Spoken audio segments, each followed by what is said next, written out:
जबलपुर का विश्व प्रसिद्ध भेड़ाघाट इस बार भी शरद पूर्णिमा की रात को खास बनने जा रहा है। 5 और 6 अक्टूबर को यहां 2 दिवसीय नर्मदा महोत्सव का आयोजन किया जाएगा।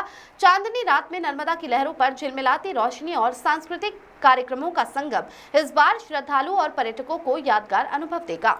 नर्मदा महोत्सव की तैयारियों को लेकर लोक निर्माण मंत्री राकेश सिंह की अध्यक्षता में अहम बैठक हुई। बैठक में मंत्री ने साफ कहा कि नर्मदा महोत्सव शासकीय तौर पर शुरू हुआ था और जिसकी गरिमा के साथ इसकी शुरुआत हुई थी, उसी गरिमा को आगे भी बनाए रखा जाएगा। इसके लिए नगर परिषद भेड़ाघाट के जनप्रतिनिधियों और जिला प्रशासन के अधिकारियों को समय पर तैयारियां पूरी करने के निर्देश दिए गए।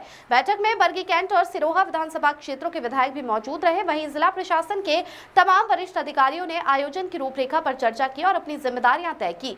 मंत्री राकेश सिंह ने कहा कि नर्मदा महोत्सव सिर्फ एक सांस्कृतिक आयोजन नहीं है, बल्कि ये हमारी आस्था और परंपरा का प्रतीक है। इसीलिए श्रद्धालु और पर्यटकों को किसी तरह की परेशानी न हो, इसके लिए सभी व्यवस्थाएं पुख्ता की जाएंगी।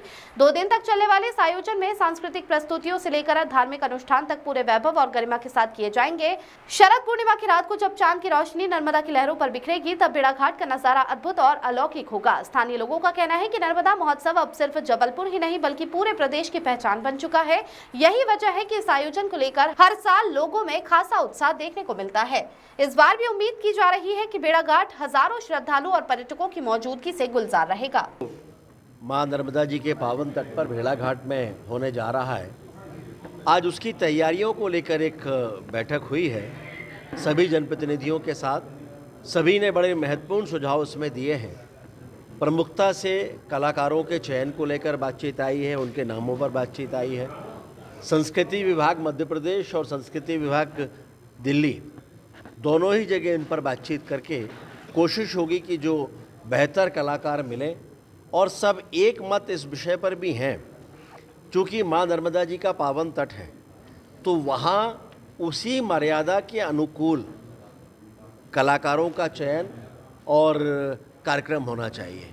सेमी क्लासिकल, क्लासिकल, सूफ़ी, भजन या फिर म्यूज़िकल, बांसुरी या इस तरह के कोई और हो, तो सभी का इस बात पर जोर है कि कार्यक्रम इसी के अनुरूप हो ताकि उसकी जो गरिमा है वो बनी रहे। नर्मदा महोत्सव ने इतने वर्षों में पूरे प्रदेश में अपनी एक पहचान बनाई और मुझे कहते हुए खुशी है कि जितने भी बड़े कलाकार यहाँ पर अभी तक आए हैं, लगभग सभी ने ये इच्छा जाहिर की है कि वो फिर से वहाँ कार्यक्रम की प्रस्तुति के लिए आना चाहते हैं। तो एक तरह से जबलपुर का ये एक सामूहिक सांस्कृतिक कार्यक्रम है और इसी सामूहिकता के भाव के साथ वो कार्यक्रम अच्छे से संपन्न हो, ये हम सभी का प्रयास होगा।